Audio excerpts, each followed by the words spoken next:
Antoine de Saint-Exupéry, The Little Prince. In a New English translation by Alan Wakeman, for Leon Worth.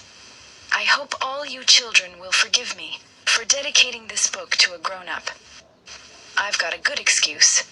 This grown-up is my best friend in the whole world. I've got another excuse. This grown-up understands everything, even children's books. I've got a third excuse. This grown-up lives in France and he's hungry and cold. He really needs cheering up. If all these excuses aren't good enough, I don't mind dedicating this book to the child this grown-up used to be. All grown-ups used to be children once, though few of them remember it.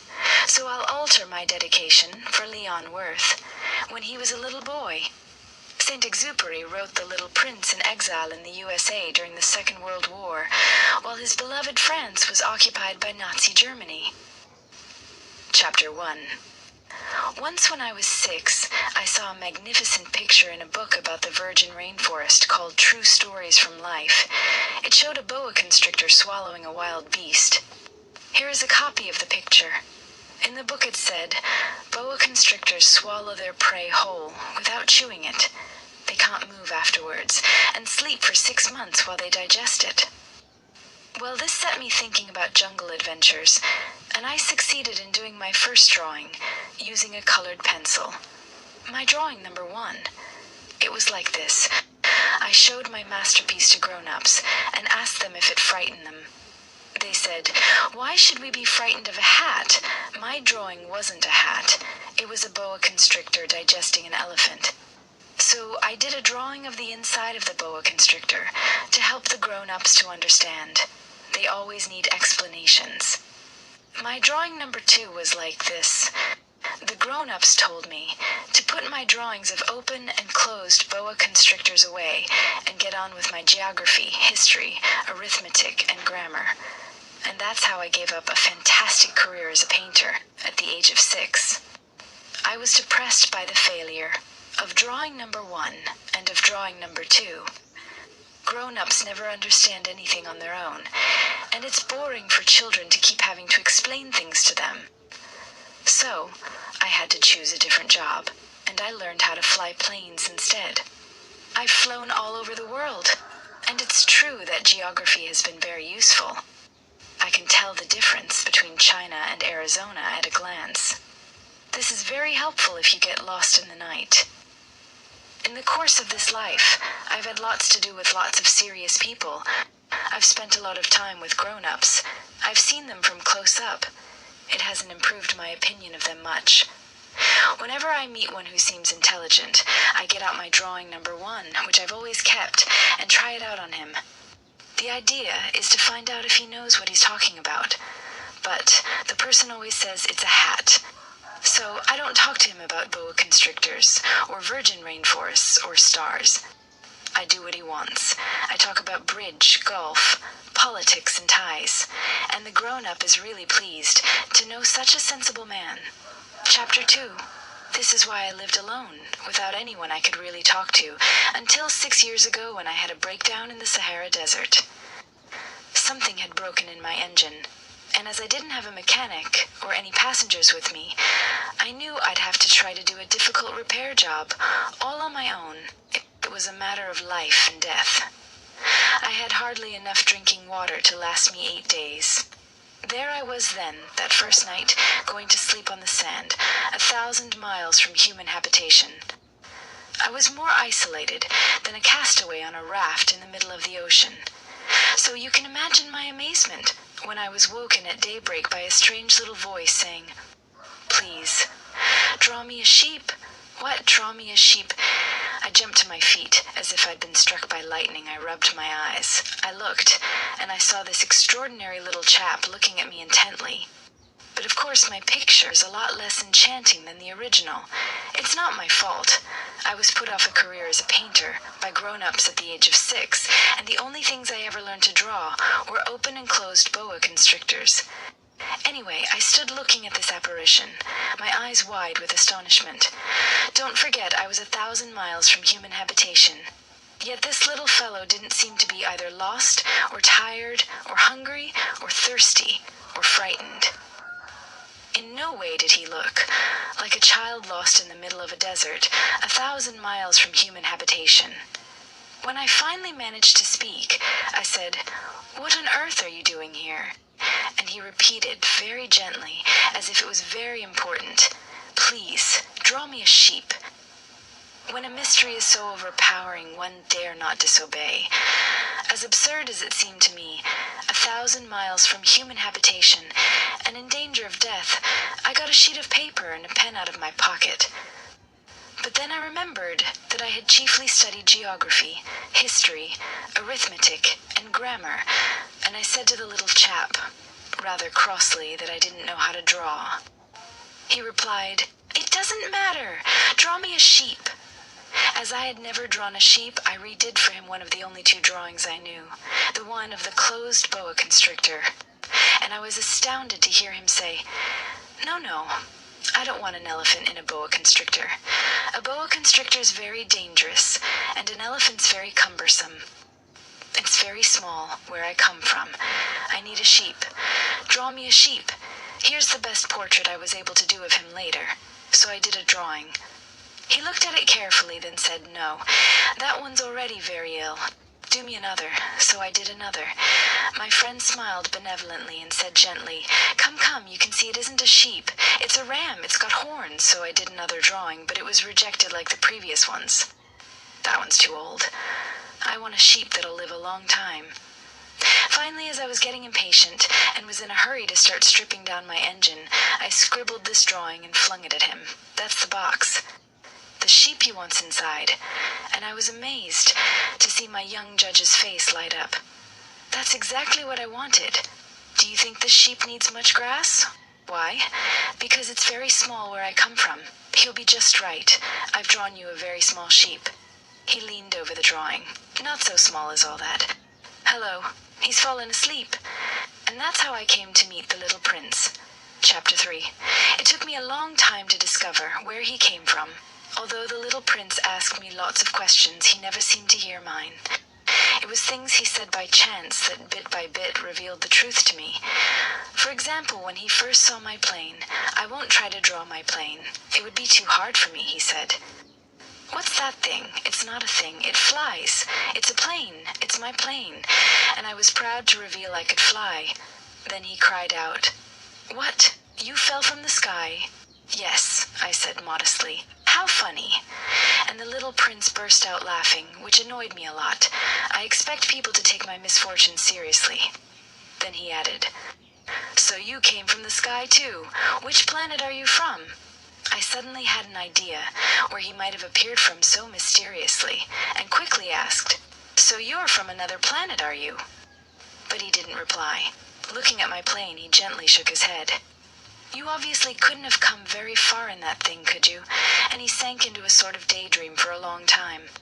Then he got my sheep out of his pocket and gazed thoughtfully at his treasure. You can imagine how intrigued I was by this semi-revelation about another planet. So I tried to find out more. "Where are you from, young fellow? Where's your home? Where are you going to take my sheep?" After a thoughtful silence, he replied, "What's really good about the box you've given me is that at night he'll be able to use it as a house." "Of course. And if you're good, I'll give you a rope to tie him up with in the daytime. And a stake." The idea seemed to shock the little prince. "Tie him up? What a funny idea. But if you don't, he'll wander about all over the place and get lost." My little friend burst out laughing again. "Where do you think he could go?" "Anywhere. Straight ahead." Then the little prince said gravely, "It wouldn't matter. It's so small where I come from." And with perhaps a touch of sadness, he added, "Even straight ahead, he couldn't get very far." Chapter 4. So that was how I discovered a second important thing, that the planet he came from was scarcely bigger than a house. This didn't particularly surprise me.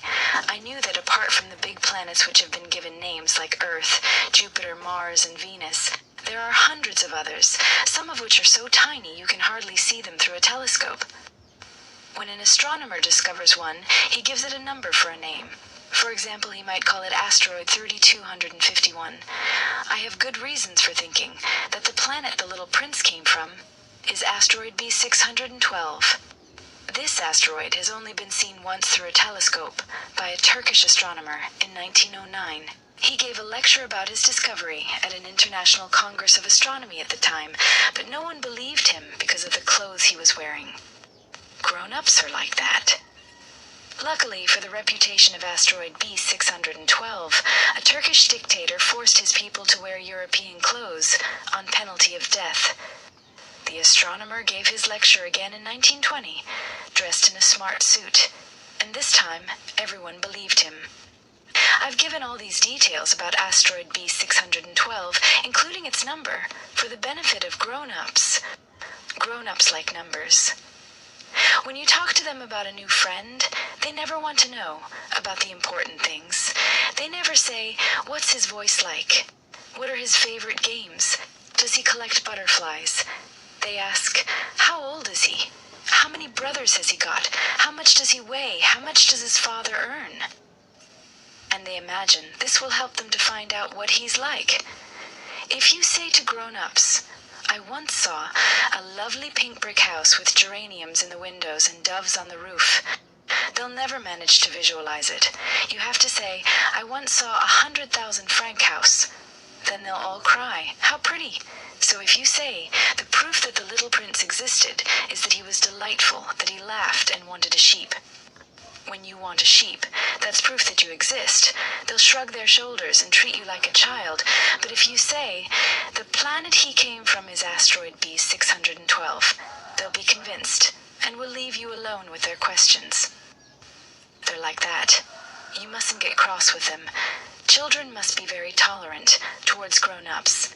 But of course, those of us who understand life don't give a fig about numbers. I would have liked to have begun this story like a fairy tale. I would have liked to have said, once upon a time there was a little prince who lived on a planet hardly bigger than he was and who needed a friend. For those who understand such things, it would have seemed a lot more true to life. For I don't want this book taken lightly. It's very painful for me to recall these events. It's already 6 years since my friend went away with his sheep. The reason I'm trying to describe him here is so that I won't forget him. It's sad to forget a friend. Not everyone's had a friend. And then I might become like grown-ups, only interested in numbers. That's why I've bought pencils and a paint box.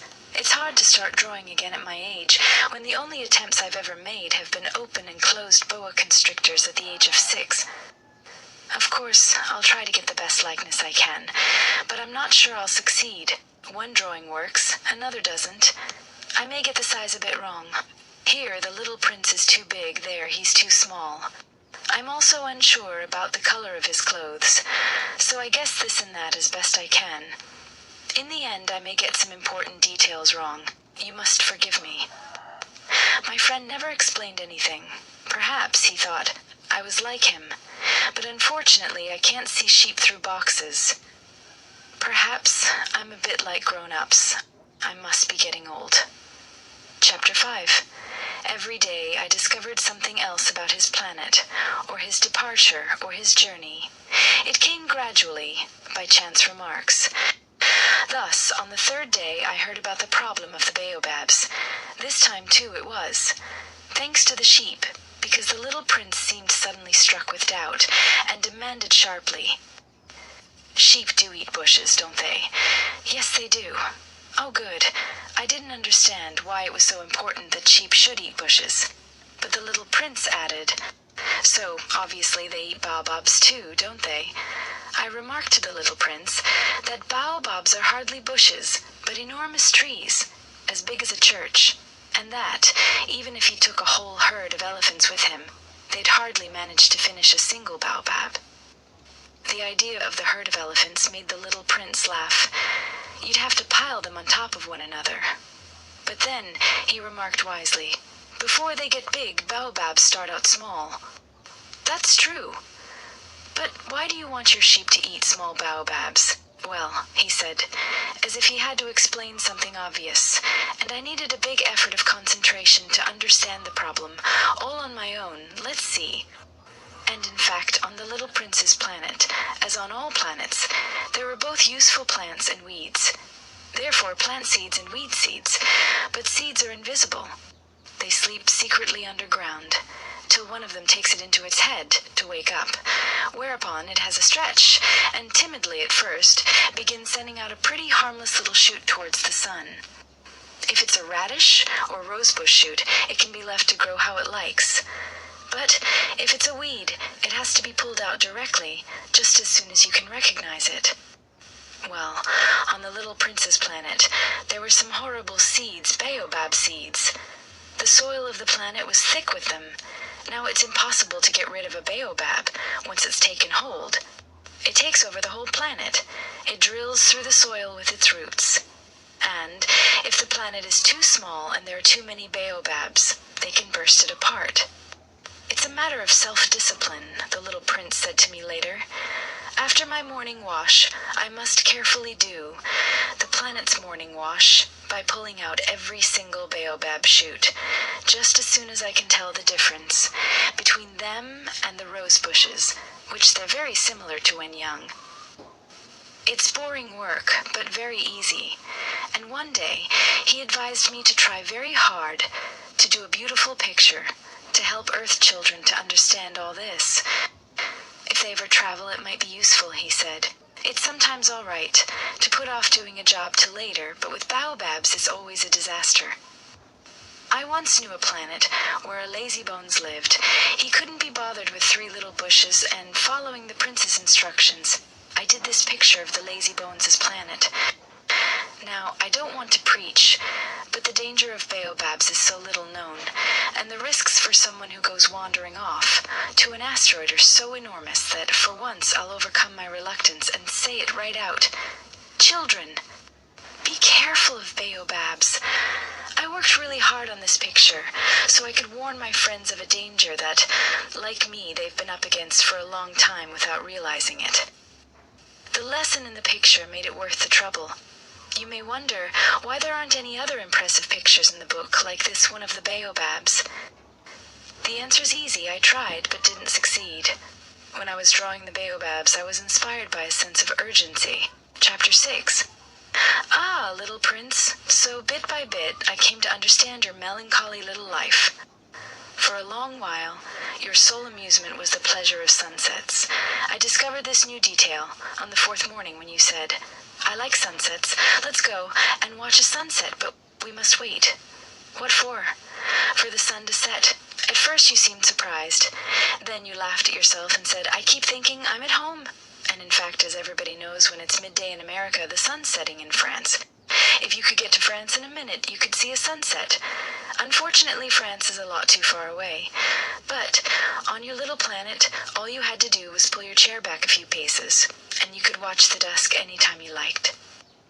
One day, I watched the sunset 43 times, and a bit later you added, you know, when you're feeling really sad, you like sunsets. Were you feeling so sad then that day you watched 43 sunsets? But the little prince didn't reply.